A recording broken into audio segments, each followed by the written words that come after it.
गुरुदेव मुक्त पुरुष है, हमारे गुरुदेव ब्रह्मनिष्ठ है, हमारे गुरुदेव ब्रह्मनिष्ठ है। संसार में जहां भी जाओ कोई नहीं कहे, एक तांत्रिक है वो भी यही कहे। लेकिन इनका मेजर स्केल क्या होगा, कसौटी क्या होगी? कसौटी यही सोचती ब्रह्मनिष्ठ। आज यही होता है। किसी चकाचौंध को देख करके बहुत लोगों के, भाई इनके साथ तो बहुत लोग जाते हैं, पूरे जो है मीडिया में, सोशल मीडिया में ये छाए हुए हैं, ये तो मुक्त पुरुष होंगे। ये गलत बात है। शास्त्र अनुसार इसका जीवन है, संयम है, शास्त्र अनुसार अनुभूति है, ये कसौटी कर लो, तब वहां जाना नहीं चाहिए। ये कोई यह विवेक है, यह विवेक है, कोई भेड़ नहीं। भेड़ से ही, भीड़ शब्द जो होता है ना, भेड़ भीड़, ये इनमें ज्यादा कुछ अंतर नहीं होता। भेड़ भी वही है, भीड़ भी वही है। भीड़ में भी विवेक नहीं होता है। अब जहां एक गिर गए तो सब वहीं जाएंगे, ऐसे भेड़ में भी यही होता है। जहां विवेक नहीं होता वहां गुरु का वर्ण भी नहीं होता। और गुरु का वर्ण नहीं है तो श्रवण भी नहीं होता और वो मुक्त नहीं हो सकता। तो ऐसा जो भक्ति करके उन गुणों का अतिक्रमण करता है, परम तत्व के ब्रह्म होने के लिए समर्थ हो जाता है, वही मुक्त होता है। तो ये अव्यभिचारी भक्ति है कि निरंतर सच्चिदानंद पूर्वक एक स्नेह अंतःकरण की जो वृत्ति विशेष है, इस प्रकार से वो चिंतन मनन करता है, मुक्त हो जाता है। ये अर्थ तो हमने आपको सुनाया, सगुण भक्ति योगेन, अव्यभिचारी भक्ति योगेन सगुण अर्थ सुनाया। निर्गुण अर्थ क्या है? अव्यभिचारी भक्ति ये स्वस्वरूप अनुसंधानम भक्ति रित्य विधीयते। मोक्ष काल सामग्र्याम भक्ति रेव गरीयसी स्वस्वरूप अनुसंधानम भक्ति रित्य विधीयते। ये भक्ति योग जो है, अव्यभिचारी भक्ति योग ये है कि जहां एक भक्ति विशिष्यते, पीछे 13वें अध्याय में कहा, 7वें अध्याय में, ज्ञानी त्वात्मै में मतम, ज्ञानी तो मेरी आत्मा है। एक भक्ति से विशिष्ट होता है, एक भक्ति अव्यभिचारी भक्ति से विशिष्ट होता है। तो यह अव्यभिचारी भक्ति क्या है? ये ज्ञान ही अव्यभिचारी भक्ति। ये ज्ञान कि मैं सच्चिदानंद घन एक अद्वितीय परमात्मा हूं, मैं देह नहीं हूं, मैं प्राण नहीं हूं, मन नहीं हूं, मैं इनका प्रकाशक हूं, इनका अधिष्ठान हूं, ये कल्पित हैं, मिथ्या हैं, मैं ही मैं हूं। इस प्रकार ज्ञान इस अव्यभिचारी भक्ति के द्वारा वो ब्रह्म तत्व को जान जाता है। अब आगे बताते हैं, आगे के श्लोक में, ब्रह्मणो ही प्रतिष्ठाहम अमृतस्य अव्यस्य च शाश्वतस्य धर्मस्य सुखस्य एकांतिकस्य च। ये महावाक्य है जो आप महावाक्य बोलते हो, हम ब्रह्मास्मि, प्रज्ञानम ब्रह्म, अयम आत्मा ब्रह्म, तत्त्वमसि, सोहम, शिवोहम, आप महावाक्य बोलते, ये महावाक्य है। गीता में अनेक जगह महावाक्य आपको मिलेंगे, ये भी एक महावाक्य है। अब इसमें ब्रह्मणो ही प्रतिष्ठा, हम ब्रह्म शब्द क्या है? तत्पद का वाचक है, और अहम शब्द क्या है? ये त्वम पद का वाचक। यहाँ अहम शब्द त्वम पद वाचक, उसको भी शोधित दिखाया है। यहाँ एक शोधित त्वम पद और अशोधित त्वम पद।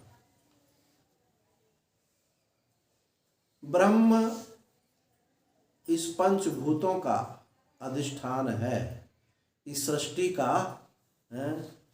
का इसी से सृष्टि होती है। ये जगत का पालन करने वाला है, इसी से सृष्टि उत्पन्न होती है, ये पालन करता है, इसी में विलीन हो जाती है। ये जो है ये क्या है, ये तत्पद का वाच्यार्थ है। यतो वायुमानि भूतानि, यतो वायुमानि भूतानि येन जातानि जीवन्ति यत् प्रियन्ति अभिसंविशन्ति तद ब्रह्म तद विजिज्ञासस्व। तुम पद का वाचक, तत्पद का वाचक है। जब इसको शोधन है, ये शोधन किससे होता है, ये तत्पद का शोधन वैराग्य से होता है, भक्ति से होता है। शोधन क्या है, ब्रह्म है, ऐसी दृढ़ आस्तिक्य बुद्धि का नाम है तत्पद का शोधन, या वेदांत की भाषा में इसको परोक्ष ज्ञान कहो। तो उसी शोधित तत्पद को यहां बताया है। कैसा शोधित तत्पद है, पंचभूत यानी माया, माया में प्रतिबिंबित चैतन्य और अधिष्ठान ब्रह्म, ये तीनों मिलकर के ब्रह्म तत्व का यानी तत्पद का वाच्यार्थ है। लक्ष्यार्थ क्या है, माया नहीं, माया में प्रतिबिंबित चैतन्य नहीं, ब्रह्म है, अधिष्ठान रूप ब्रह्म है, ऐसी दृढ़ आस्तिक्य बुद्धि का नाम है तत्पदार्थ का शोधन। तो यहां शोधित तत्पद को ही दिखाया है। क्या शोधित तत्पद क्या, ब्रह्मणो।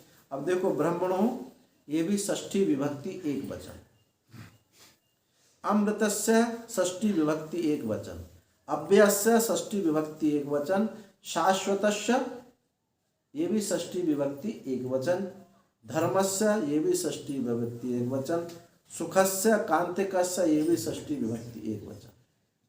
अब इन सबको ही सारे एकांतिकस्य, सुखस्य, धर्मस्य, शाश्वतस्य, अमृतस्य, अव्ययस्य, ये सारे विशेषण किसके बन रहे हैं, ये ब्रह्म के बन रहे हैं। ब्रह्म के ये विशेषण है। ऐसा ब्रह्म है जो निश्चित है, सुख स्वरूप है, सबको धारण किए हुए है, शाश्वत है, हमेशा रहने वाला है, अविनाशी है, अमरण है, उसका क्षरण भी नहीं होता, और अमृतस्य अविनाशी है। ऐसे ब्रह्म की प्रतिष्ठा, प्रतिष्ठा किसे कहते हैं, प्रतिष्ठा अस्मिनिति, प्रतिष्ठाति अस्मिनिति, जिसमें वो, जिससे आधार, प्रतिष्ठा माने आधार। आपकी प्रतिष्ठा क्या है, यानी आपका आधार क्या है, किसमें आप बैठते हैं। ऐसा जो ब्रह्म है, सुख स्वरूप होकर के, अविनाशी होकर के, अव्यय होकर के, शाश्वत होकर के भी यदि ऐसा ब्रह्म भी आपसे दूर है तो मूर्छित होगा। उस ऐसे ब्रह्म की सत्ता आप है, आप ही ब्रह्म को सत्ता देते हैं। इसलिए कहा ब्रह्म की प्रतिष्ठा, प्रतिष्ठा वो ब्रह्मणो प्रतिष्ठा अहम, मैं उस ब्रह्म की प्रतिष्ठा। यानी वो ब्रह्म यदि आत्म चैतन्य से एकत्व नहीं उसको होता है तो वो भी मर जाएगा, मरण हो जाएगा उसका। वो कल्पना में है आपके, वो ब्रह्म कल्पना में होगा, वो कल्पना में ब्रह्म होगा। जो एक कल्पित ब्रह्म है, एक अकल्पित आपका त्वम पद है, जो कल्पित में अकल्पित को कैसे मिलाया जा सकता है। अकल्पित को, अकल्पित क्या है, आपका हम, आपको अनुभव में है, और कल्पित क्या है, जो आपने अपने से दूर किया है, परोक्ष है, उसके साथ कैसे एकता होगी। और जब एकता सिद्ध नहीं होगी तो ये अद्वैत बोध कैसे होगा। जीव ब्रह्म है, जीव कभी ब्रह्म नहीं हो सकता। जीव चैतन्य ब्रह्म चैतन्य की एकता होती है। यानी जीव पद का वाच्यार्थ, वाच्य जीव और ब्रह्म वाच्यार्थ, इनकी एकता कभी नहीं हो सकती।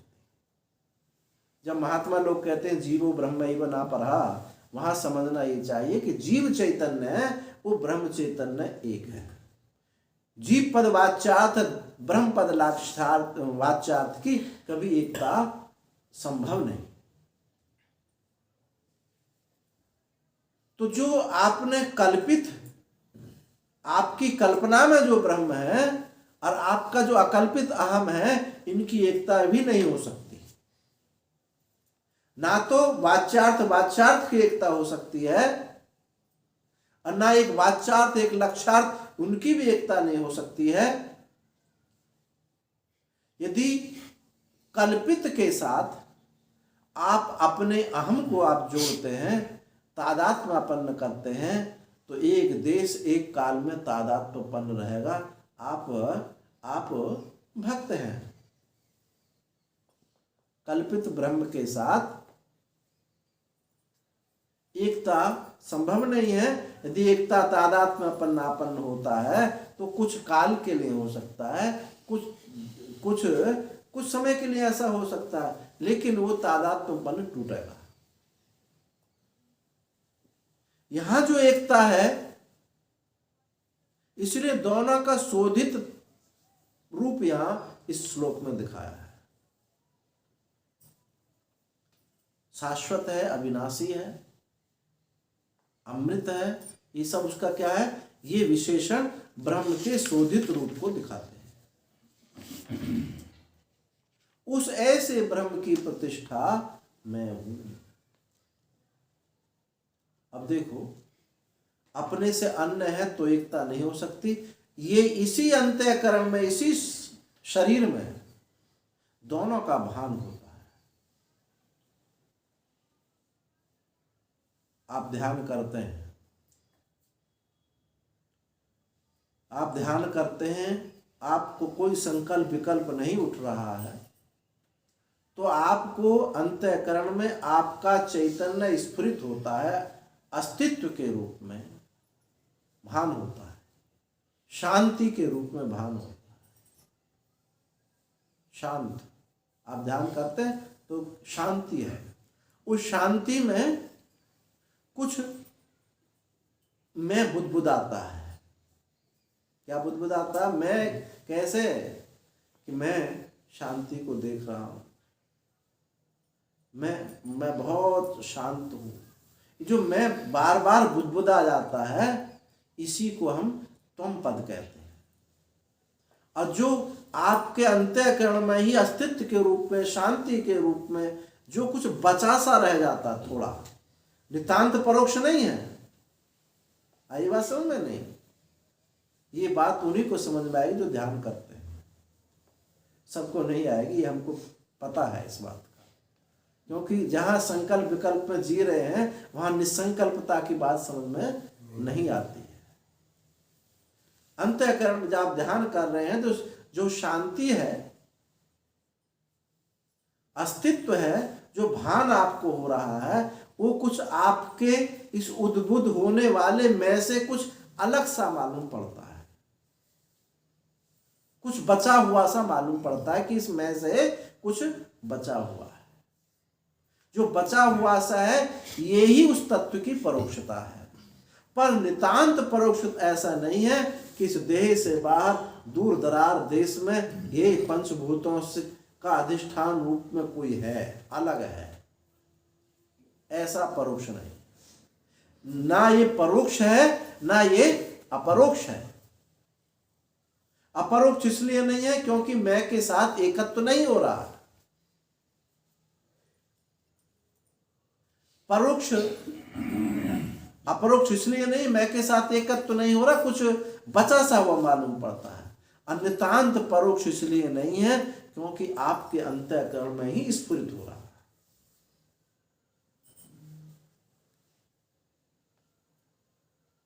एक भगवान शंकराचार्य ने कहा, प्रातः स्मरामि हृदि संस्फुरत आत्म तत्वम सच्चित सुखम परम हंस गतिम तुरीयम यत स्वप्न जागृत सुसुप्तिमवैति नित्यम तद ब्रह्म निष्कलम अहम न च भूत संगः।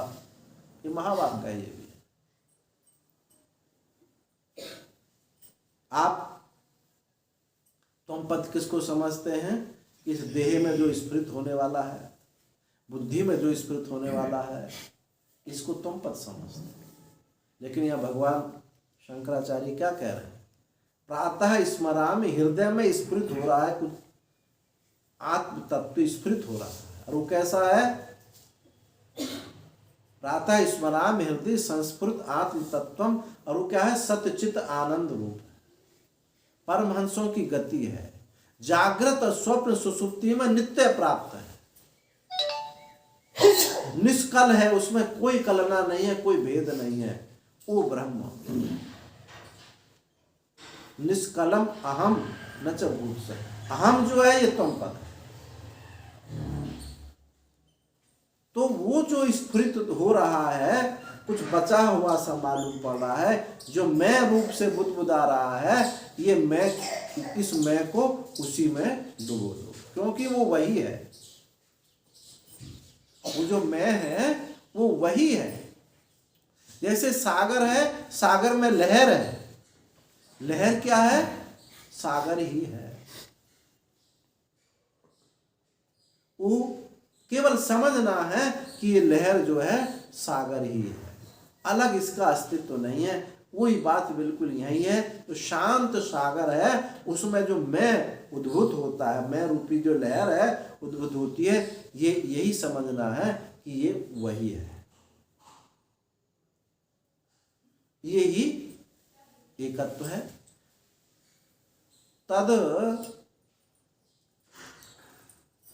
तदभवत् तदपश्यत् तदासीत्। श्रुति कहती है तदभवत् तदपश्यत् तदासीत्। वही देखा, वही हो गया, क्योंकि वो वही था। कितना स्पष्ट कहती है कि तद, वही देखा, वही हो गया, क्योंकि वो वही था ही। जो इसमें भिन्नता हुई थी, जो भेद भिन्नता हुई थी, परोक्षता की अपरोक्षता की, ये कल्पित है, मिथ्या है। यहाँ भी वही बात यहाँ इसी श्लोक में कही गई है। ऐसे ब्रह्म की जो शाश्वत है, अमृत है, सुख स्वरूप है, ऐसे ब्रह्म की प्रतिष्ठा में ये सुख स्वरूप ब्रह्म, ये सुख स्वरूप ब्रह्म जब वृत्ति के रूप में भाषित होता है, तो ये राग के रूप में भाषित होता है। उससे राग है वही, पर वो वृत्ति के माध्यम से, वृत्ति के घेरे में आकर के वो छोटे छोटे उस आनंद को छोटे छोटे जगह बांट दिया है। इसलिए वो राग मालूम को राग कहा है। कम ब्रह्म, श्रुति कहती कम ब्रह्म खम ब्रह्म। का ब्रह्म है और खा ब्रह्म है। और जो का है सो खा है, जो खा है सो का है। का माने सुख, खा माने आकाश। यदि का ही ब्रह्म माने, सुख ब्रह्म ही माने, तो वो व्यापक नहीं होता। वो क्या होगा? वृत्त्यात्मक होगा। और यदि खा ब्रह्म माने, केवल खा ब्रह्म माने, तो व्यापक होगा, चैतन्य नहीं होगा। भूताकाश होगा, चैतन्य नहीं होगा। इसलिए श्रुति ने कहा कि जो का है सो खा है, जो खा है सो का है। व्यापकता को चैतन्य से एकता हो गई, और चैतन्य की व्यापकता से एकता हो गई।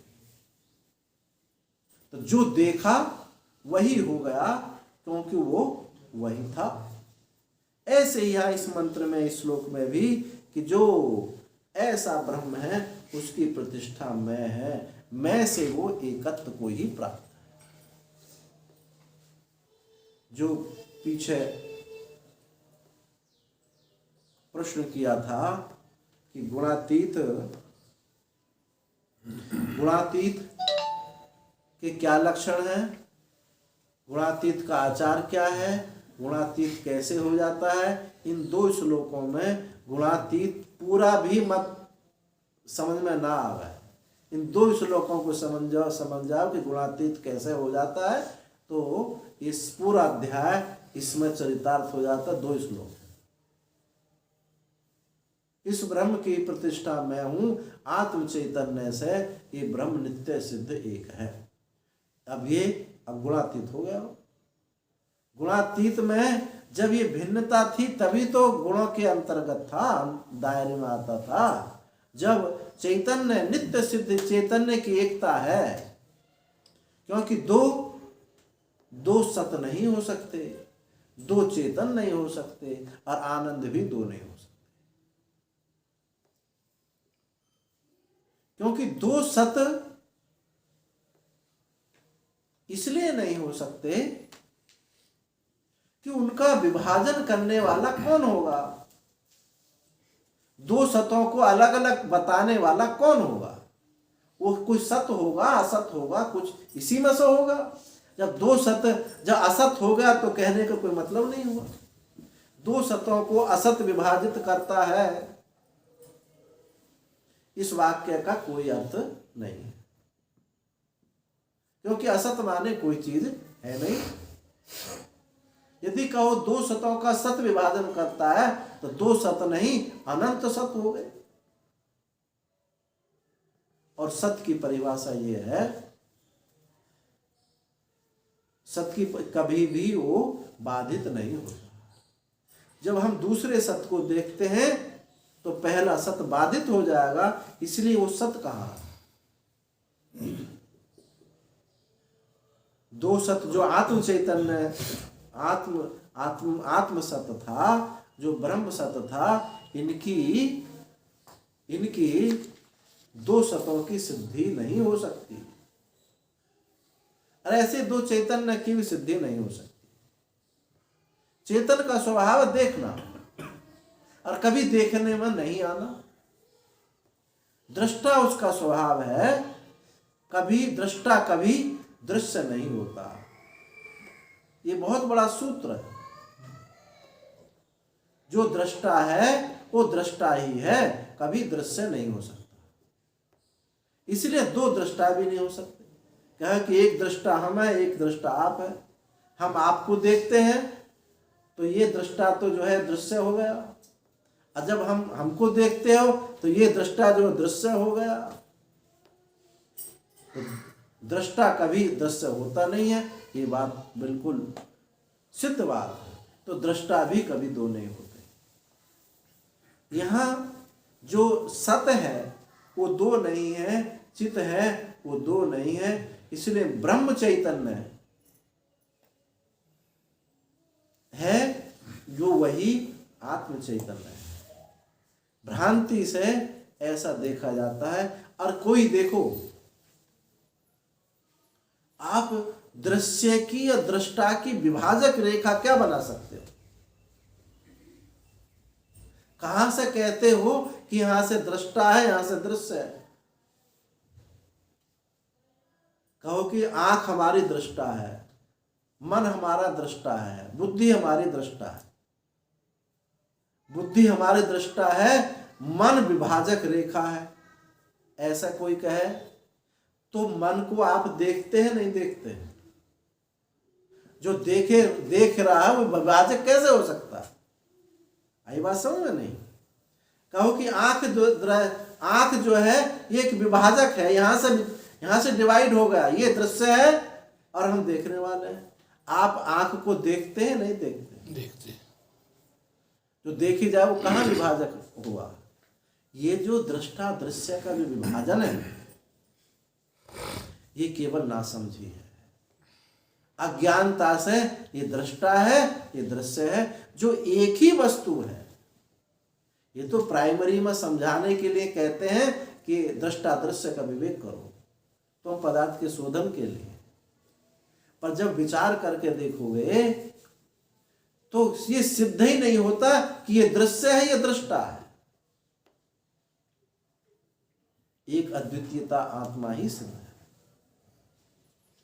दूसरी चीज संभव ही नहीं, क्योंकि दो ही चीज मालूम पड़ती, एक दृश्य एक दृष्टा है। इनमें विभाजकता है ही नहीं, विभाजक सिद्ध ही नहीं हुआ, तो एक अद्वितीय तत्व ही है,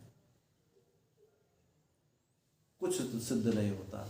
इसलिए ये जो ब्रह्मणो ही प्रतिष्ठा, हम यहाँ उस अद्वितीय ऐसे ब्रह्म की प्रतिष्ठा में हूं, मैं उससे नित्य एकत्व था ही हूं, इसमें कोई भी भिन्नता नहीं हो सकती। यह अध्याय समाप्त हुआ। अब आगे जैसे भगवत इच्छा होगी फिर कभी होगा यह अध्याय पूरा। श्री महाभारते सत्साहस्र्यां संहितां वैयासिक्यां भीष्म पर्वणि श्रीमद्भगवद गीतासु उपनिषत्सु ब्रह्म विद्यायां योगशास्त्रे श्री कृष्णार्जुन संवादे गुणत्रय विभाग योगो नाम चतुर्दशो।